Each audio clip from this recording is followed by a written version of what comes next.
Hello, Christina. Welcome to Rebel Rock TV station. Hello. Welcome to Masters of Rock Festival, of course. Are you excited to be playing here? I am very excited because as soon as I arrived, I remember that we played before. We played a few years ago, and we had a great time, and I can't wait to repeat the good times. We are very happy to hear that. Are you very busy now after Corona times? It is true. Everything restarted, and it seems that every band is running 300 miles an hour. And it was about time. I think we all needed to reconnect with our crowds. We needed this energy that only the exchange in between crowd and artists can give. So, yep, finally. I noticed you made a special show. I'm not sure how long ago, but it was in London. Oh, that was in 2018 because it was 20 years of Lacuna Coil. So we thought about celebrating something very special in London because it's a city that means a lot to us in our history, and also because it was easier for all our fans from all over the world to go to.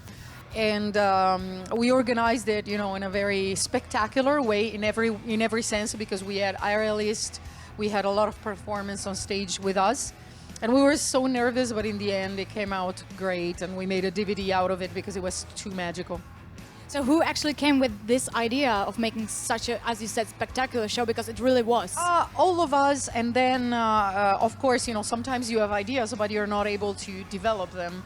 But in this case, our light guy back in 2018 knew this circus because he was nearby his house. And he worked with them, for lights. So he was just like, I know these people that could help you guys, to build the show. And we already had the intention of having performance on stage, but then we found out that they were amazing. They were great performers. So we started to organize, and it took a lot of months of pre-production, but I think it was all worth it. Absolutely. I loved every piece of it since I've seen it online. It was online. not easy because we're not used to have other people on stage. And we didn't have a lot of time to actually rehearse the show, because being on stage with other performers, having to record the DVD, we basically in the end played a 2-hour show, two shows in a day, because one was needed for the camera people and the other one was the actual show. So we had a lot of pressure. We were tired mentally, but excited for the gig. It was definitely memorable for us. And why in London? Because, as I said, it was easier to convey all our fan base, because we have fans from all over the world. So you find a lot of flights to London because it's a very touristic place. In Italy, it would have been more expensive probably. And also because London means a lot to us. I would say you're definitely one of the biggest bands from Italy. It's very difficult to, or it seems like it's not very easy to get international from such a country. Do you feel a difference nowadays? Honestly, I wish that there were more metal bands. And at this point that internet can bring you everywhere, I don't think it's a problem of being from Italy, because when we started there was no internet, there were no socials, so you literally had to bring your ass around the world and play in front of crowds, convince them, create a blabbermouth, and have the band grow. Nowadays, I think it's more of a problem of a culture, because in Italy, metal is still not as big and as many countries, from like Germany or the States, or even here in Czech Republic. We had a pizza today, and they were playing metal bands in the pizzeria, and that would not be possible in Milano, for example, or pretty much every other place in Italy. So I think it is a problem of getting ready for metal. Italy is not that big because the genre is not as big.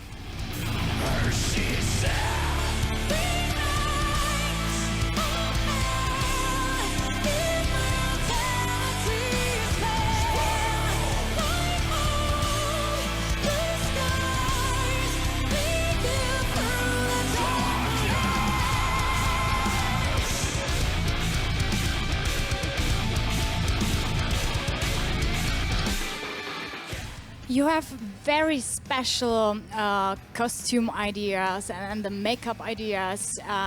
Who is in charge of that? We are in charge for that. We always take care of our outfits.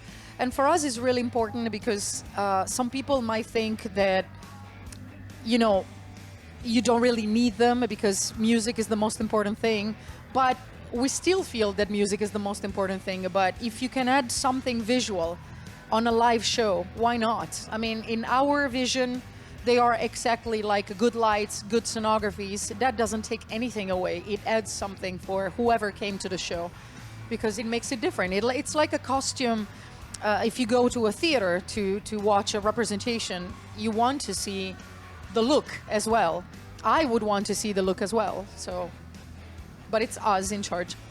It's amazing. And specifically your costumes, are you making it on your own or is someone else making it? It depends. Okay. Some clothes were built on purpose, like when we did Come Alive, for example, and this year is the 20th anniversary of Come Alive. We had, for the guys, we had the dead of Andrea's wife, build them for them.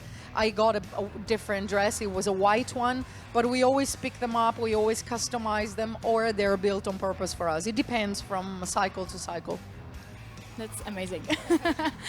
I wanted to ask you, as a singer, what is your routine, warm-up routine? I don't have a warm-up routine. I never took lessons. So for me, the best routine is to be able to sleep enough, maybe to not talk too much. And I am a talker, unfortunately, so it's really difficult for me to shut up. But I do not complain. No, and especially now. But that's, you know, that's it basically. Sleep enough, not to talk too much, drink a lot of water. Those are my routine. But I don't warm up. I don't do anything like this.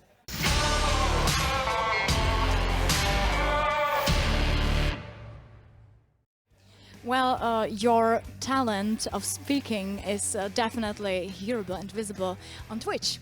You have a Twitch channel, right? Yes, I do. Can you tell us more about what you do there? Yes, it's been 2 years. I started during the pandemic.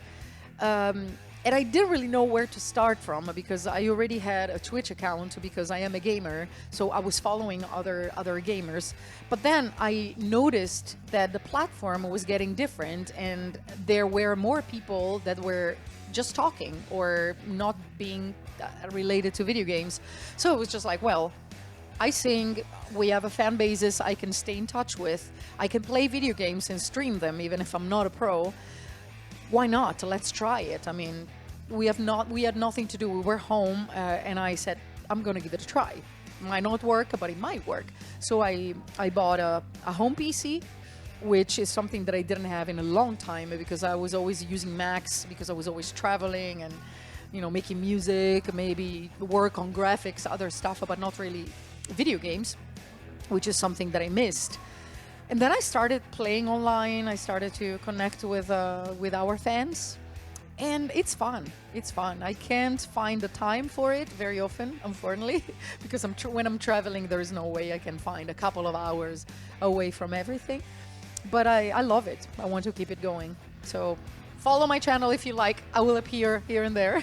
It's definitely fun. I tried a few times, and it's worth it. You will see Christina off stage. You know, the Christina at home. Do you, for example, make any videos from backstage, or do you try to connect with fans when you're on tour? I do. Sometimes the problem is that the guys are not very social. So I don't want to involve people that doesn't really want to appear at times. So I have no problem. I mean, if I want to do something funny and someone wants, like, hey, come over and let's do it, I like to do it. I think it's fun. But it's hard on the road because I don't want to include anybody that maybe doesn't want to be in a movie or a video. There is the right time for everything. Did you ever take any acting classes or anything like that? No. Because, for example, the latest videos you made with Lacuna Coil, it's just incredible. Oh, thank you. Seriously. It's fun. Actually, I think that the video in which I really acted, it's a video for a song called You Love Me 'Cause I Hate You. because I didn't have to play Christina. I had to play different characters that had a different story in the old story. And it was fun because I was working with this director who is a movie director in Italy and is really popular there.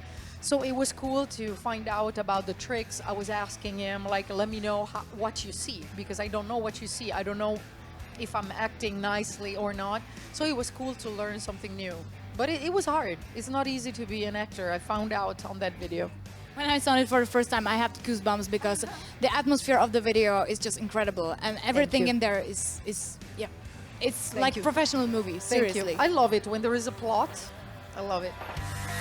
The tape on your mouth is slowing your breath down. The rope is still tight. The tension becomes so tangible, so unbearable.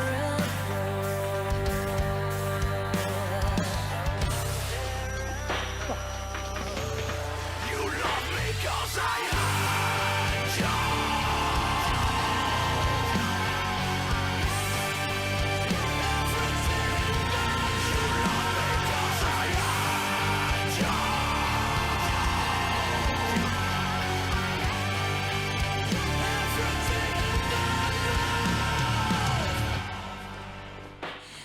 My last question, of course, we are here at the Masters of Rock.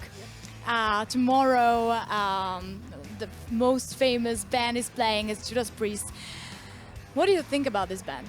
I love Judas Priest. The first time that I met Rob Alford was in 2004 at Ozfest because we played together. We were in the same set of bands. And he's the nicest person ever. We met again in other occasions.